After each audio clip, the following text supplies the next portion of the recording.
for joining this Talent Minders podcast. My name is Andrew Zach, Talent Minders Principal Consultant and Founder, and I'm proud to bring to you another of our podcasts to share real lessons learned by accomplished HR leaders about how to drive greater value in this 21st century. I'm happy to have with me this week a highly successful international talent acquisition and talent management leader, speaker, and author with me on the podcast this week. Will Gadison is currently head of learning and capability development at Air Products for the Middle East region based in Saudi Arabia.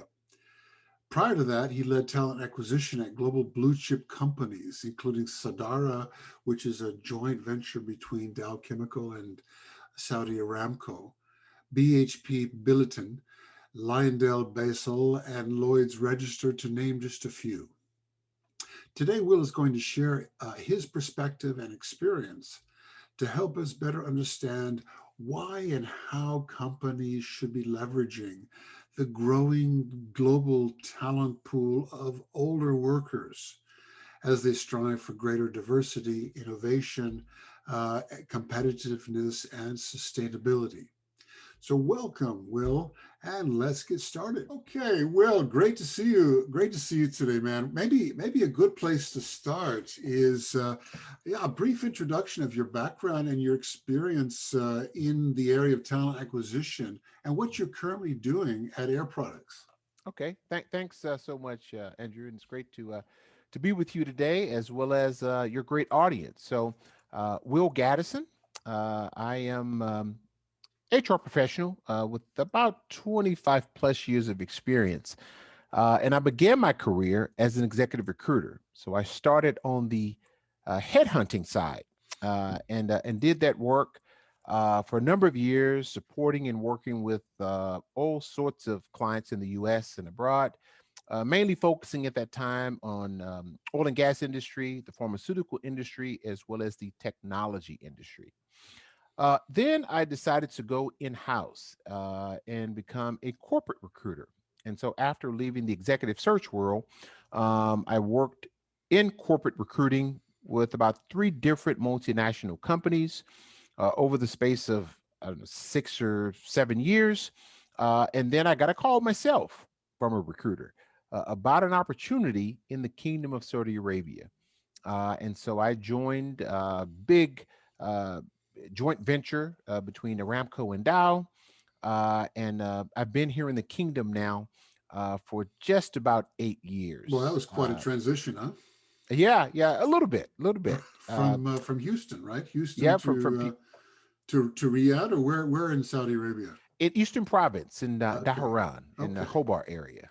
Yeah, so it's been the weather's the same, pretty much a little bit hotter here in the summer times, but I've enjoyed my time. A lot of great experience being on this side, and really just understanding uh, other cultures, other ways of doing things, and really learning the importance and the value of diversity and inclusion, which I'm sure we'll talk about a little bit more later. That's really cool. That's really cool. And Will, today you're calling from, you're in Riyadh now, right? Actually, I'm still here in Still Eastern in the Eastern Province. So I'm Province. in Kobar, Dhahran, Okay, and I'm calling from Eastern Province now. And super, yeah, it's good to be super with you today. cool. Well, I'm really glad that you've joined us on this podcast for this really an important topic. Maybe to begin and to set some context.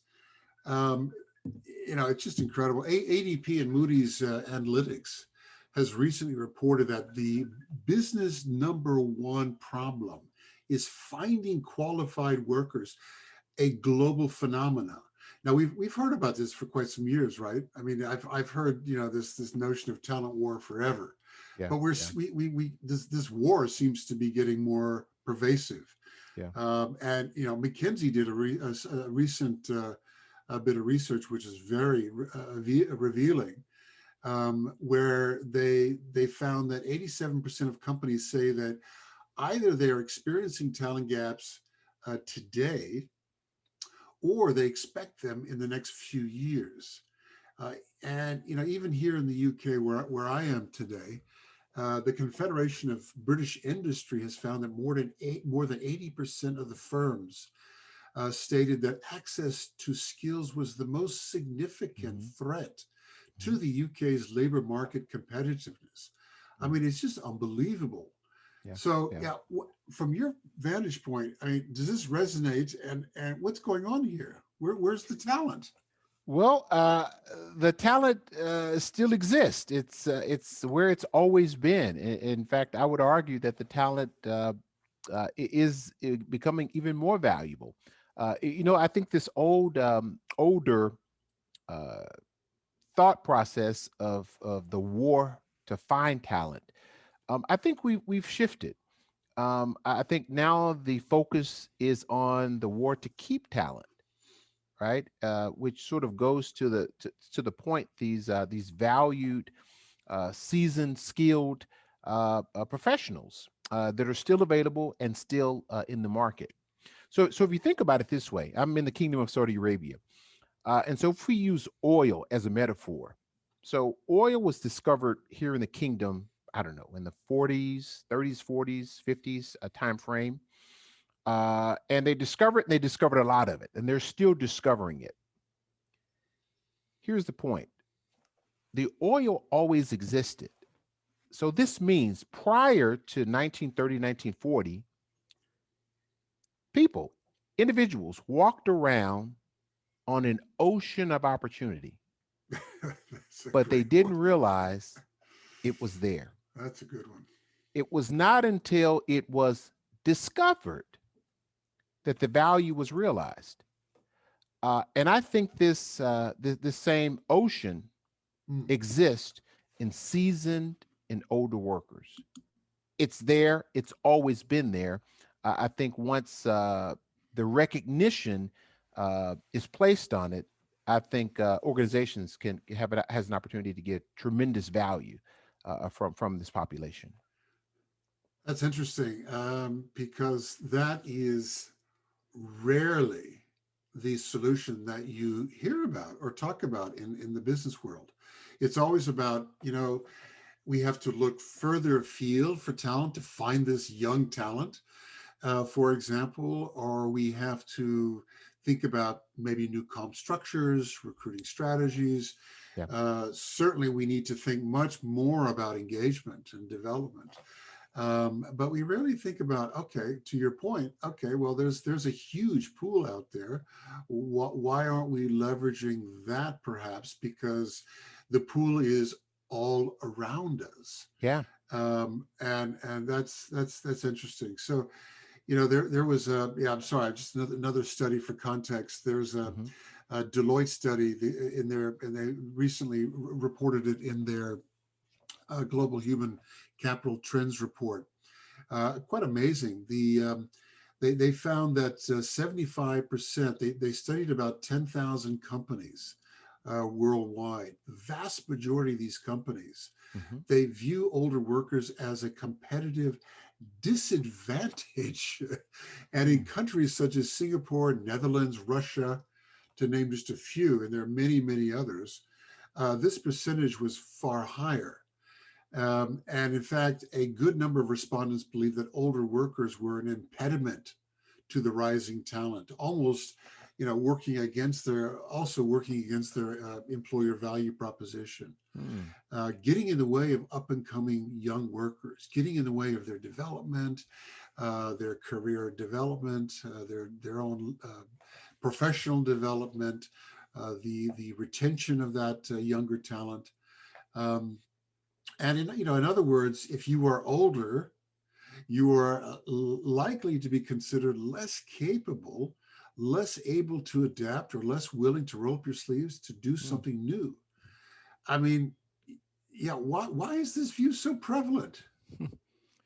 Yeah, it's What's the interesting. deal here? I mean, this is It's probably why we're not talking about it, right? yeah, I think it's that unspoken statement that often goes unsaid. So it's interesting. This old versus new argument has been around for a very, very long time, and I'm from Texas, as you mentioned, and as we say in Texas, new shoes do not make you run faster, Mm, right? So just mm. because you have something new I like that. Yeah. doesn't necessarily mean um, that it's better, that it's going to move you faster. Now, of course, we like new, we like novelty, we like and we need diversity, old and new, and this type of thing. But uh, I think this notion that, and I think we conflate the comparison, with machines versus in humans. With machines, we believe that a machine, the older it is and the more it's used, that it loses value over time. Mm, Not so with human beings. Not so with human beings, right? We are dynamic and complex. Uh, and what makes us different than machines and other uh, uh, mammals and, and animals is our ability to learn and evolve. And I believe the older you are, the more experience you have, and the more ability you have to make those shifts. So if you think about any employee, whether they be young or old, anything that is learned has been most often taught by someone that preceded that individual, mm. right? So why Yeah. wouldn't an organization want an experienced advisor? Here's a question: if you are traveling somewhere and you want to head to a destination, and we can put it in business terms, strategic goal, right? What's what's better than a map? We understand a strategy and a plan, but my question is, what is better than a map? A map is a good navigating tool, but what's Mm. better than a map? An Uh, advisor. Better than a map. Yeah, Just being able to arrive or GPS. yeah, Just a trick question. yeah, yeah. So I would argue an Having the experience of advisor. how to get there, having done it Yeah, before. a guide. A Yeah, a guide is guide. better Yeah, than a map. yeah, that's a good one. I like that. Yeah, A absolutely. map can tell you That's where. good. Yeah, A map can tell you where, yeah, but a guide can tell you why. yeah. And a guide can tell you that, by the way, around that corner there Yeah, is a 20-foot ditch that's not on the map, so be careful when you turn right. yeah, And then there is a hill beyond that, et cetera, et cetera. Yeah, yeah. no, that's good. That's very good. It's yeah, so it seems to me that uh, I mean, I don't want to simplify this, but we've been in business for quite a while. It's always been a struggle bringing someone in, who is typically older. So you present maybe three candidates for a director position. One is 42, the other one's 55, and the other one's 62. You know, and maybe the 62 is most qualified. 42 is maybe maybe the guy is 85% there. At the 50, what did I say, 55, that person is probably probably probably equal to the 62. Who Mm. would you hire? Well, in one of It's a my favorite, simple exercise, but who would you typically hire in that scenario? yeah, well, one of my favorite answers is it depends, right? So Uh-huh. it depends on the essential uh, requirements and the intended outcomes of the job. So it should be outcome focused. One thing COVID has taught the entire world, that FaceTime, day to day FaceTime in the office means absolutely nothing. Mm, Productivity and outcome means everything. And so the candidate that I believe should be hired is that individual who has demonstrated delivering in the outcomes that's needed for this particular job, whether that individual is 25 or mm, 55, right? And so I think the interviews should be based on previous demonstrated experience as opposed to these other dimensions, age and race and gender and ethnicity So, and okay, to those that type of things. example, so let's take this scenario, and we can even say that this we had a panel interview, and the Sure. three candidates made a presentation. The 62-year-old absolutely just blew it out of the park. I mean, the guy Hmm. is just, very well experienced. It was very well structured, the presentation. There was the case study clearly showed, I mean, this person had global experience and so on. Hmm. Um, Clearly the most qualified. Who do you think would be hired? Well, in the in the reality today, There you go. probably the younger There worker. you go. There you go. Yeah, That's my point. yeah, yeah, That's it. yeah. So here you are. You're running a business. You're short on talent. Yeah. Your leadership pipeline sucks. Mhm. Because the retirement is coming up, and the average age in your company is 34. You clearly have a talent capability issue. No opportunities to really mentor or coach from within because you don't have that talent within the pipeline. You have to go external. You rely on training only to Mhm. bring in these skills. I mean, it's a real struggle. And when you look at your strategic workforce plan, it's Mhm. a real concern because you don't know where you're going to get the talent in the future. Yeah. So, I mean, to me, it sounds like, I mean, it'd be an easy decision to sort of be creative and and bring in people who, to your point, demonstrate they can do the work and bring that value proposition that the Mhm. business requires, Yeah. Yeah. and not worry about age per se. Yeah.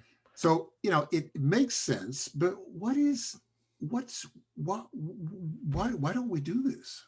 I think, You've got a lot of experience in this area. What's the problem? well, and I was listening as I was thinking as you were speaking there, uh, and I've sat in, I mean, hundreds, maybe thousands of interviews, in the states, while in the states, as well as living abroad. Um, and I think one mistake that many hiring managers make is that they assume that because the candidate may be older, or the candidate may be a woman, or younger, or a different religion, that those dimensions of that particular individual are gonna limit, get in the way, uh, reduce their ability to deliver in the role. And so I always say this. This is a statement I always make with regard to interviews. The purpose of the interview is to gather enough information to make a hiring decision. That's the purpose of the interview. Mm, So during that interview, you want to ask those questions and not assume. When you assume, you're lacking information and you're trying to fill in information mm, with an assumption. And that assumption typically comes from, I don't know, a movie you've seen or something you've heard. Uh, the human brain is very interesting. The human brain works on what is called the efficiency principle. In other words, the brain is lazy. So mm, when the brain lacks information, what does it do? It tries to fill in information, mm, right? And it fills it in through assumptions. This person's older. They're mm, probably going to want to leave early. They're probably going to be retiring in a year. They're probably, again, not factual, but it's probably. mhm, So to reduce that, ask more questions. Now, of course, mhm, those questions cannot be illegal, depending on where you're operating. But you want to ask more questions about that candidate's background in terms of doing the job. Secondly, wanting the job. The last thing I'll say is this: if you had a choice between an older and a younger worker, I think it may not be an either or. Could it be an and? mm. Right? Yeah. You hire that quote unquote younger worker because, of course, we want to train up the next generation, and maybe you bring aboard this seasoned professional as perhaps a consultant, an advisor, a guide Mm, on a project basis, mm, and let that individual uh, provide the guidance mm. that younger worker may need coming up. So Well, that's a great transition to my next question. Um, but before we go there, I just wanted to ask you the the so is there a bigger issue? I mean, the hiring manager, so a lot of these guys and girls are going about the hiring experience on their own. Yeah, They ask their own questions. There's very little structure or accountability yeah, around the quality of the interview, or even justification around decisions. So it's just the way it is. A lot of times, these there's even no preparation. But there's even maybe even a bigger issue. I mean, maybe it's related to the fact that there's no training for these people on how yeah, to conduct interview. Maybe it's bigger than that. Maybe there's a lack of process. Maybe it's bigger than that. Maybe HR doesn't know how to recruit, or maybe HR needs to develop their own mindset to be more strategic about guiding the business and looking at talent differently. Maybe it's bigger than that. Maybe it's a wow, cultural issue. yeah, Maybe it's bigger than that. Maybe yeah, this stems to our values that we set as an. Maybe it's bigger than that. yeah, Maybe it relates to the purpose we identify as a corporation, yeah, and the leadership mindset and culture that we have in the organization. So, I mean, I'd like for you to talk about that as well, because for those people yeah. out there thinking, all right, well, okay, it's fine, this is fine, but I mean, in our company, that's the way it is. We can't hire older people.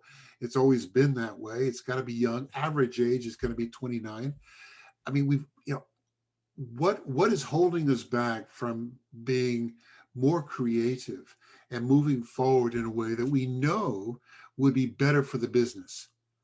Yeah, I think and it goes Why are we to, dragging our feet here? yeah, I read the article, the HBR article, on I forget the title of that article, about the plight and the challenge of hiring older workers, that and the argument that's out there.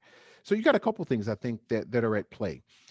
Most of the hiring managers are now, were formerly those younger employees who were hired, right? And so you have the older worker, and now you have the older, you have the older worker, and you have the younger hiring manager, and so you have this. I don't want to call it fear, but you have this question: if they hire an older worker, is this person going to be more difficult? Is this older worker going to try to parent, quote unquote, this younger manager?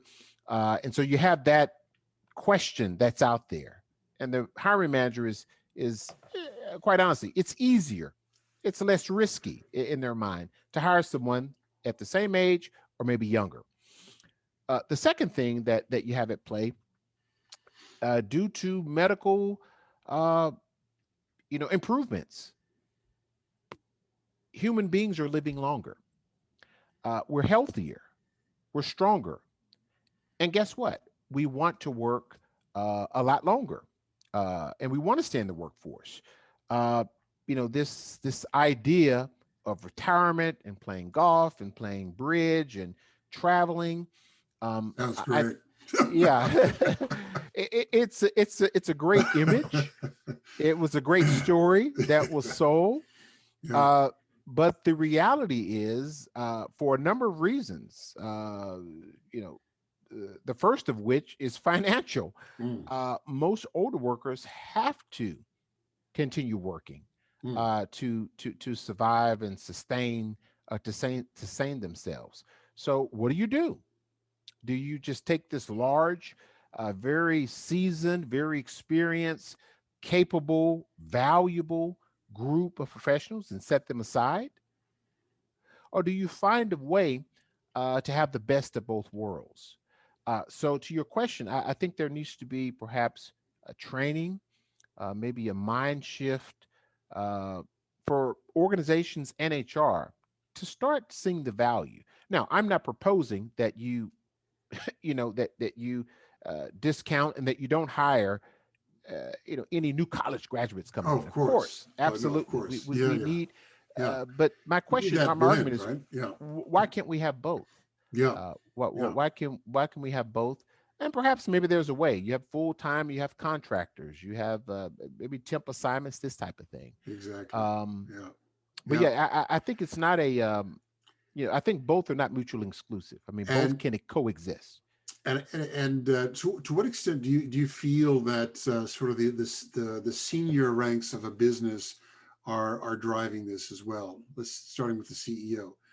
Do you think there's pressure on HR and so on to keep it younger because that'll be more innovative and Yeah, so yeah, on? and so and that's, I mean, that's a strong argument, right? Because you want innovation, right? I mean, let's say it plainly. I mean, you want change within your organization. You don't want everything to stay the way it's always been, and oftentimes that's tied to individuals who don't want to change, Hmm. and so you need this influx of new ideas and new creativity and new models and ways of working in. And so I think you should have a mix. You should have a Hmm. mix. And it goes to the point that older worker who is being brought in, they've not only got to be capable technically to deliver, but secondly, I mean, the soft skills are important as well, Hmm. right? You don't want to have to endure someone who's capable, but I mean, leaves a wake of bodies behind them because no one wants to work with that individual. Hmm. So I say both. I mean, so driven down from the CEO, of course, bringing these new ideas, these new talented graduates from school with these impressive CVs, and you want to keep your seasoned professionals who are still delivering and who have the ability to change with the times. How would you describe the role of the CHRO in this exercise? To what extent should they be more accountable Yeah, or more active in this area? yeah, Because they're in the midst of this struggle, right? How are we going to move the business forward? yeah. I would say the Where's the C. talent? And they're not really talking about this particular issue, Yeah, I would right? say the CHRO. I mean, they're really the rudder in this thing. They steer it. I mean, the CHRO has a.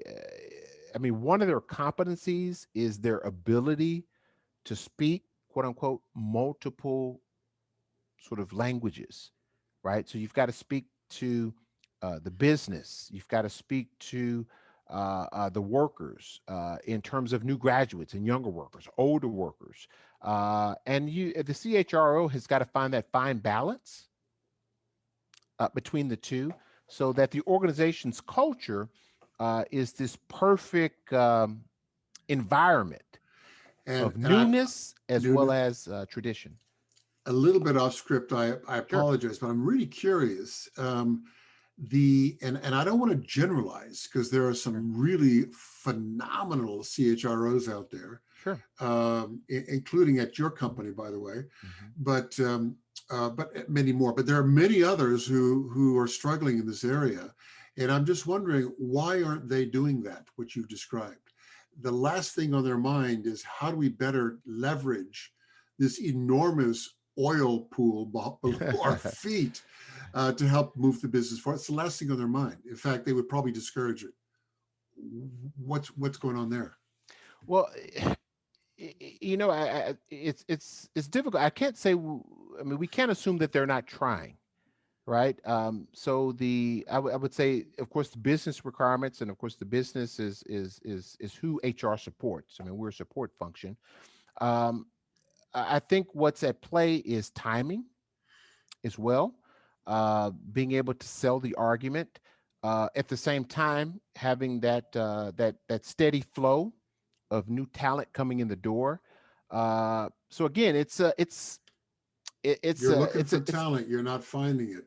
I mean, yeah, that's the problem. I mean, you're looking for that new talent, but you got a vast majority of your workforce, yeah, not to mention your succession, that's void. yeah, And they're not having this discussion. So this is essentially going back into this transition mm, on, okay, so if I'm a CHRO or an HR person out there or a recruiter or even a senior executive hearing this, so tell me why I need to start thinking differently about this older workforce?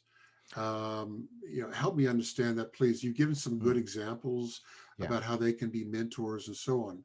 But from a business perspective, what are the advantages?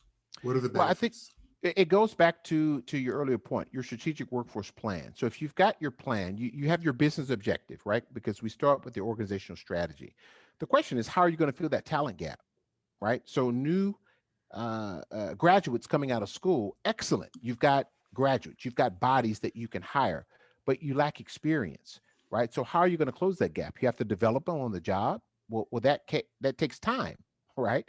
You can't create 10 years of experience in an afternoon in a PowerPoint presentation. Mm, So I think that goes to your strategic workforce plan. There needs to be this balance, mm, and there needs to be this collaboration mm, between both. You absolutely need both, right?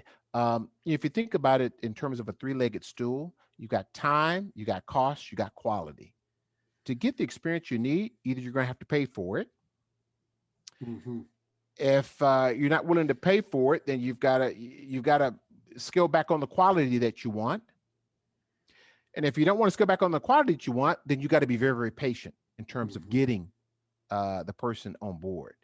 I believe, in order to have that three-legged stool uh, uh, firmly set on the floor, there needs to be a balance between both. mm, Have your new graduates coming in, and you have your seasoned professional, experienced professionals partnered, mentored mm. with that group, and that they grow and develop together. And you have this knowledge transfer, right, between both of them. So I think what organizations try to do most times is it's an either or. Mm, Let's get rid of Bob so that we can hire Jeffrey, mhm, right? I think you need both, and maybe you have a part of your strategic workforce plan. You have a time scale on that, where you'll maybe speak with Bob about when he plans, if he plans to make a transition out, and then you mentor him up, for mhm. a year, 2 years, to do that transfer. That's smart. That's strategic, uh, and I think there's benefit to all three: That's excellent. new Yeah, hire, the seasoned professional, as well as to the organization. yeah, that's cool. And that diversity, I mean, Ah, that brings the innovation, right? yeah, That creativity spurs the innovation yeah, and the engagement. And that's what you're yeah, looking for. That drives your yeah, productivity. absolutely. And that's Yeah, what your customers love to see in terms of the services and absolutely. products the quality of those services and products they receive. Yeah. And it's not just theory. I mean, this is actually.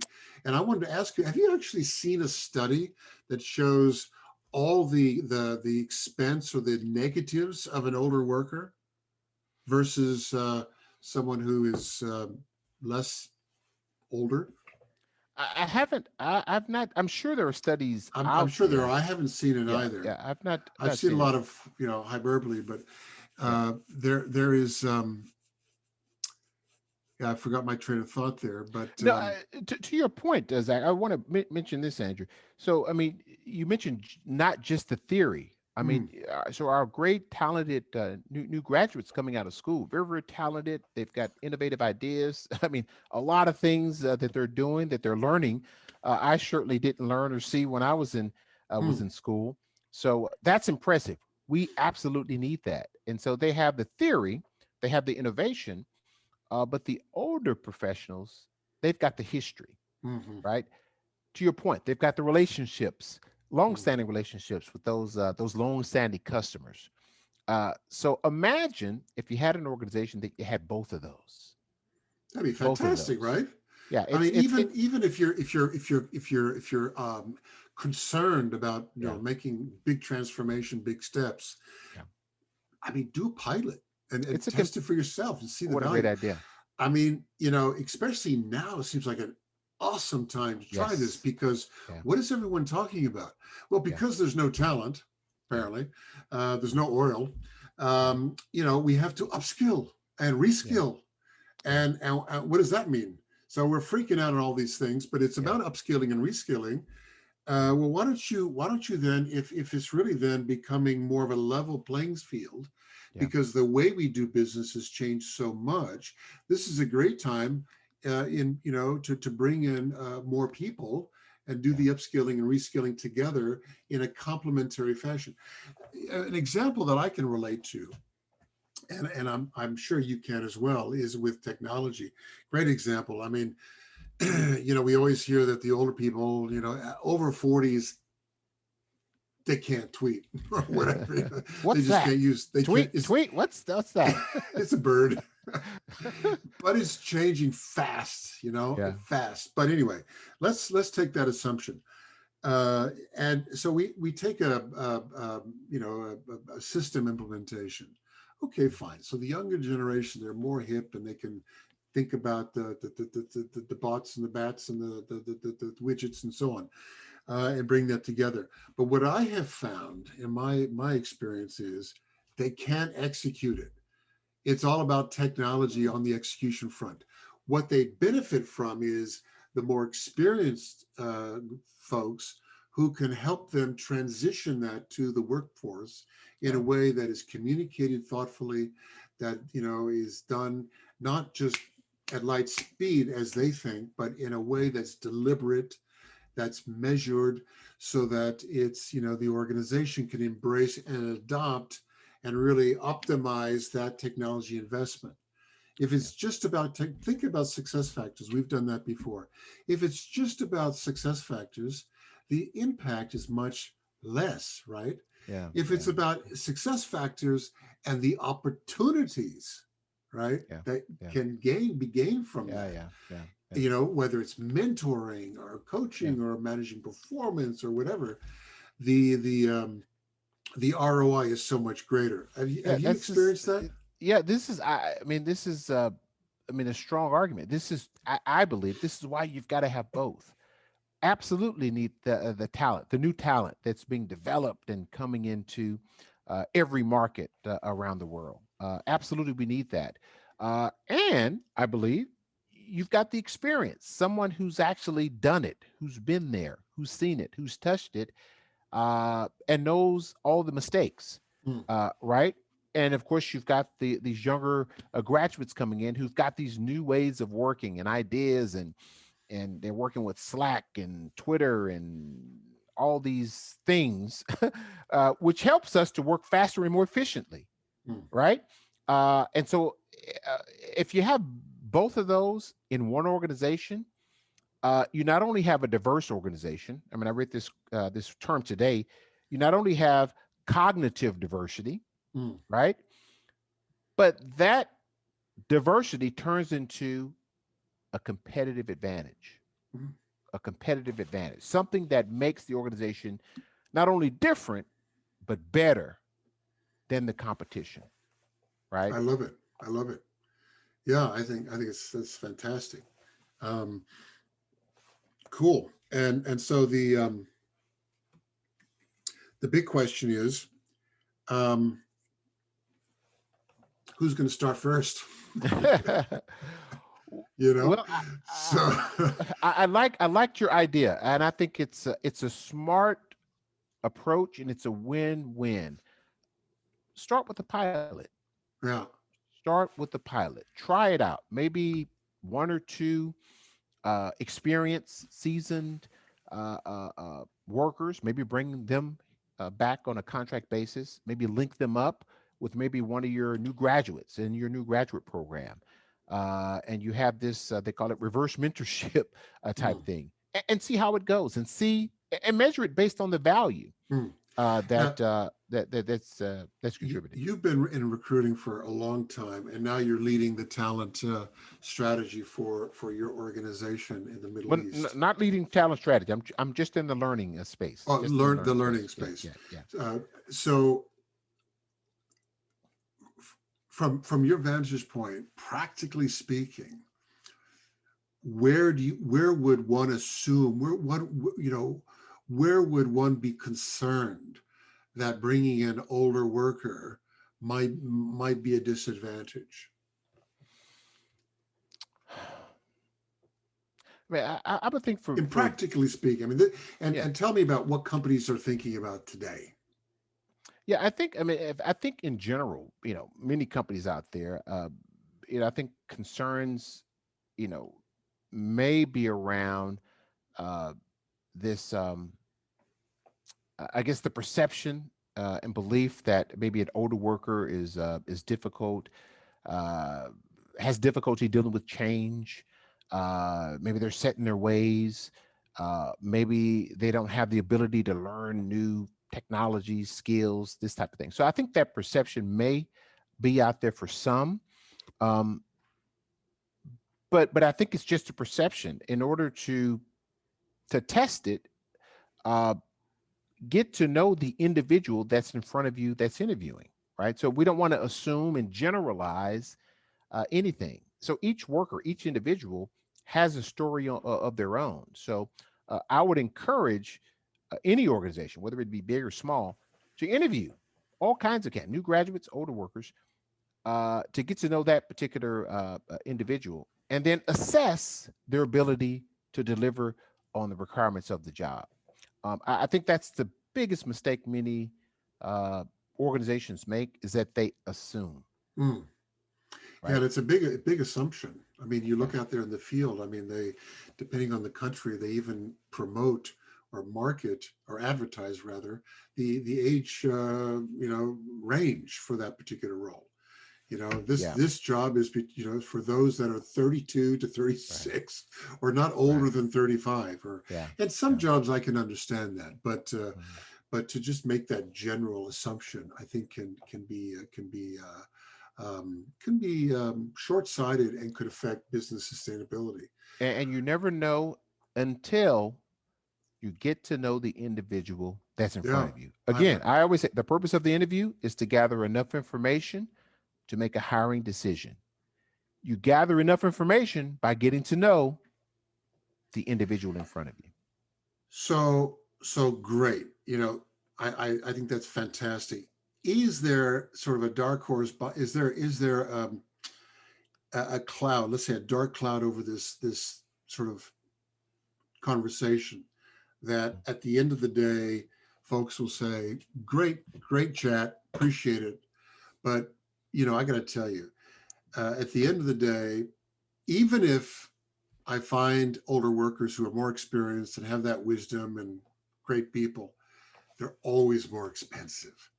And that's going to put my business at risk. I can't hide. I've got to, find that from a budget perspective. I've got to manage that, and I can't do it with older workers. Is that a true statement? As you get older, you get more expensive. I mean, a salary aside. I mean Yeah, that. Hopefully, you earn that, and that yeah, comes yeah, with the role, not the person. yeah. So I think, I mean, there's a couple of things. So number one, that it may be an assumption that an older worker is expensive. Now, it is true the older worker has more experience. Their salary is hopefully, uh, stay current as they've moved up in their career. Uh, but to my favorite answer, it all depends on the job that they're being hired for.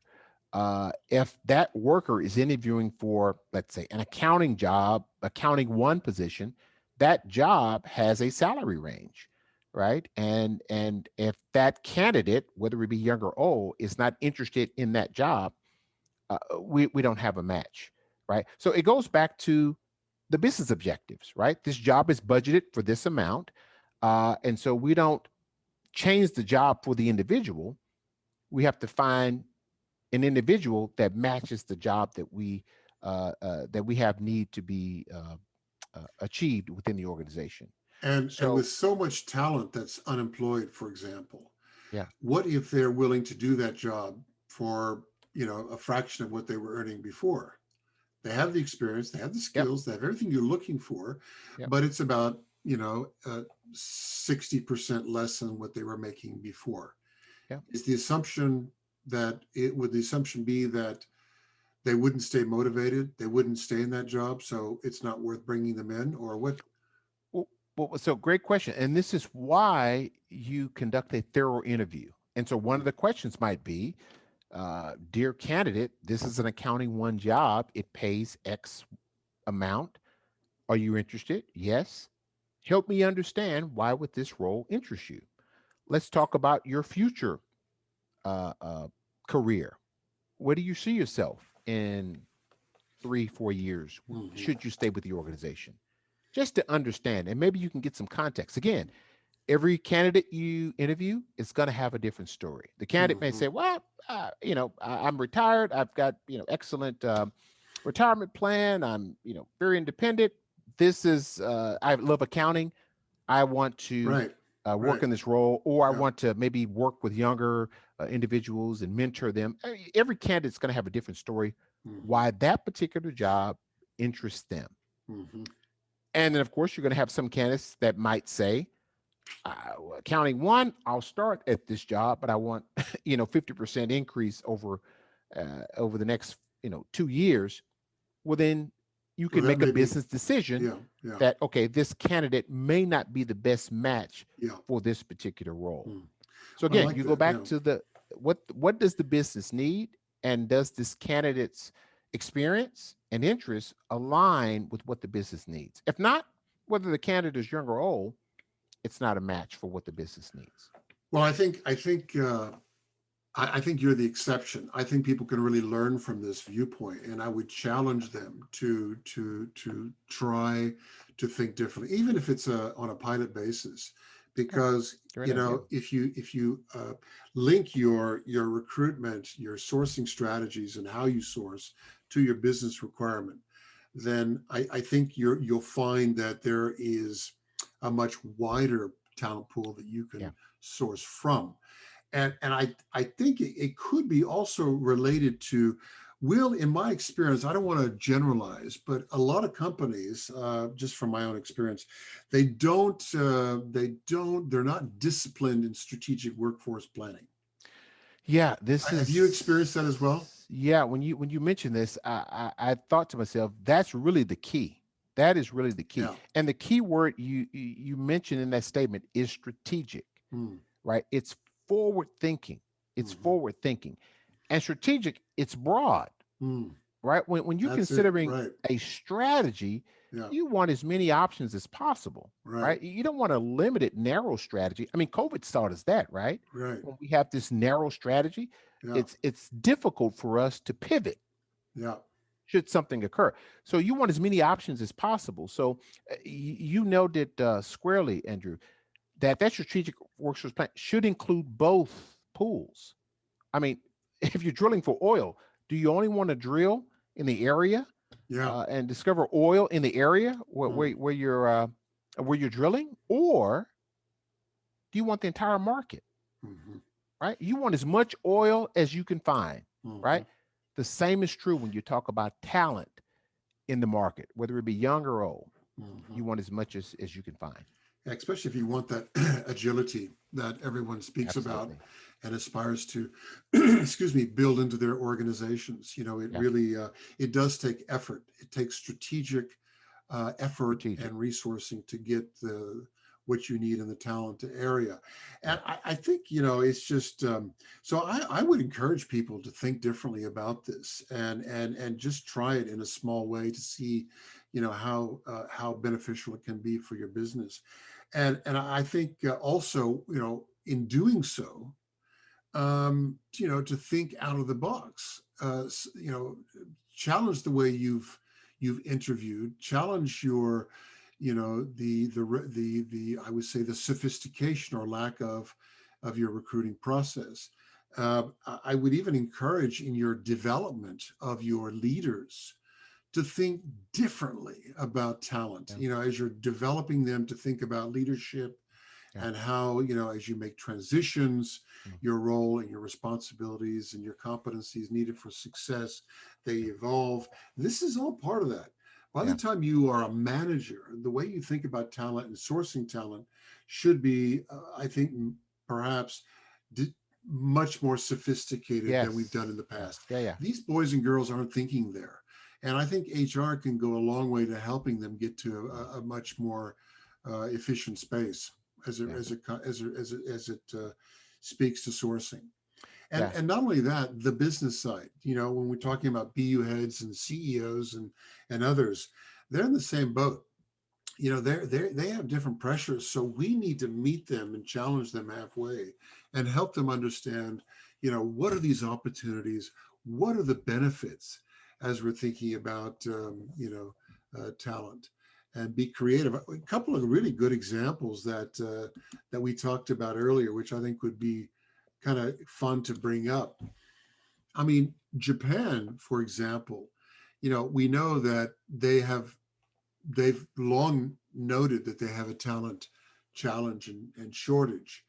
And so they've been really investing in robotics, AI, of course, and they've also been bringing their older workers back into the workforce. Really nice. And but they've had to make adaptations to Mm. do that, because Okay. I mean, some of these people are older, and certain things aren't maybe as easy as they used to be. Maybe other things are, but other things are not. So they've come up with more flexible hours, for example, Oh, part-time arrangements to suit the just the lifestyle of these folks that may be partly retired, for example. Work from home policies. These are just a few examples, but they've also looked for opportunities to, as you mentioned earlier, to find roles where they can maybe be involved in training others, mentoring others, as a way to sort of leverage their skills and their expertise to the broader workforce.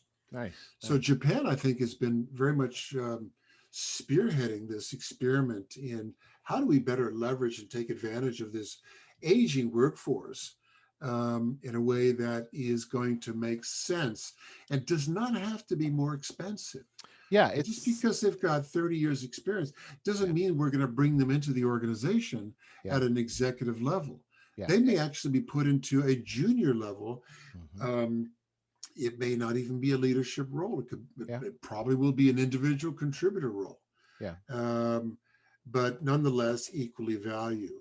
yeah. And this example that you gave, I mean, it's a great example. And so the accommodations that these organizations have made, you know, will underline this. It's not for every employee. It may be for Yeah. one employee that may need a specific accommodation. But I mention this because we don't want to send the message that if you hire an older worker, there's all kinds of they have to work only 4 hours a day. They have all these.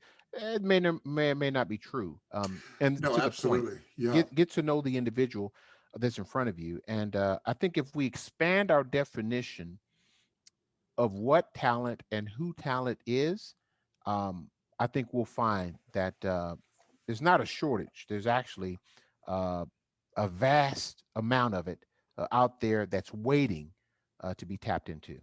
I mean, BMW is another example how they solve their issue. One of their Hmm. one of their plants in Germany very recently, um, they have hired a whole slew of older workers. When I say older, I mean, it's 45 plus, let's say. I mean, That's we, not we, old. we have the bar quite low, but Yeah. so, and to do this, they have made some adjustments in their production processes. Better lighting, for example. Ergonomics is really key in that environment, and in some cases put in robots to supplement the workforce Hmm. on some of the simpler tasks. Hmm. So I think it's just a question of, yeah, and it's not even the person. It's going back to that strategic workforce exercise. It's the role. Yeah. The The role. role Yeah. can be engineered in Yeah. such a Yeah. way where, based on the responsibilities and success factors, Yeah. we don't need a 35-year-old. It Hmm. can be someone who's actually 65. Hmm. Let's take customer service rep, for example, and they can do that job perfectly well in a Hmm. good chair remotely. And Hmm. by the way, it might even be cheaper. Yeah. I mean, if we're creative. I mean, Yeah. for Yeah. example, another thing I hear quite a bit about is um, is particularly in the states, is the insurance, the health insurance is going to be more costly. We don't want to do Okay. that. As you get older, you break your knees, your arms, your elbows. Okay. Okay. You're going to cost me more money. Well, there's got to be a way to work around that so Yeah. that I don't know. Yeah. Maybe they pay their health care. I don't know. I mean, there are ways we can to try to engage this workforce, be creative on the financials.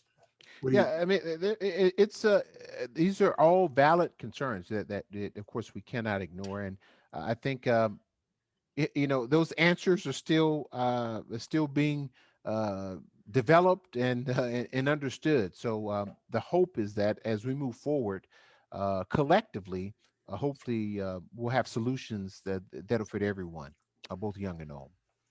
Good. Well, Will, I really appreciate your time today. I like to leave on this note. I challenge you from a talent minder's perspective. I challenge your peers and our clients and others to really think differently about how we can leverage this broader, older workforce talent pool to help our businesses move forward more efficiently and effectively.